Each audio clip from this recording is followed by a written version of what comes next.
Hello and welcome to Cricketry. You're on ThePapare.com. Once again, we are talking to you from Galle. This is day 2 of the first test match, South Africa versus Sri Lanka. Now, the game, I wouldn't want to say is interestingly poised. I would rather say that it's poised very much in the favour of Sri Lanka. 272 runs in front. They got 6 wickets standing. 3 days of cricket left, and the important thing is South Africa bowled out rather cheaply in the first innings. Now Sri Lanka made just 287, and would you imagine that they could get a lead of 161 runs?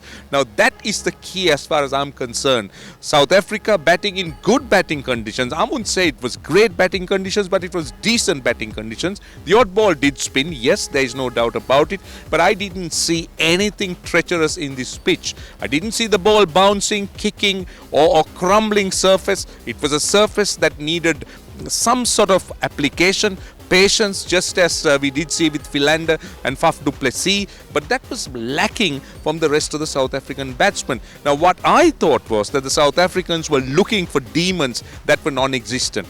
Now we did see Australia losing to Sri Lanka some time ago, 3-0. Now that was exactly the case even then.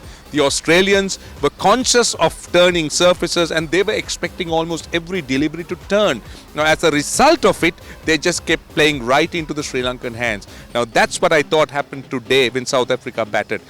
Herath, Dilruwan, Lakshan, Sandakan and the captain Sandakan and Lakmal, they were really good. They ensured that they kept the pressure, they kept plaguing away, they kept getting wickets at regular intervals, and they never allowed the South African batting to click. So that first innings lead of 161 is going to come back and hurt South Africa very, very strongly. Now, I told you yesterday about Sri Lanka's recovery from 176 for 8 to 287. Now today I want to highlight that 161 run lead that Sri Lanka got in the first innings.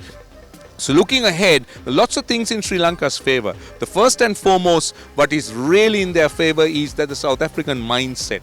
I get the feeling that they're looking very negative.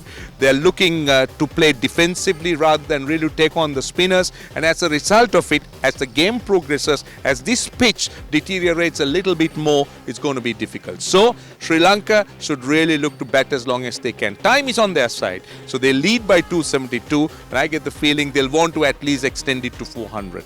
Now today, Sri Lanka could have ended up better. I felt Danushka Gunatilaka's wicket was unnecessary, but I'll give all credit to Maharaj for the wickets of Dhananjay De Silva and Kusal Mendes. So that's a story. 272 runs is what Sri Lanka is ahead, and I can tell you at this stage, if I was to pick a winner, well, it's not rocket science. I'll pick Sri Lanka.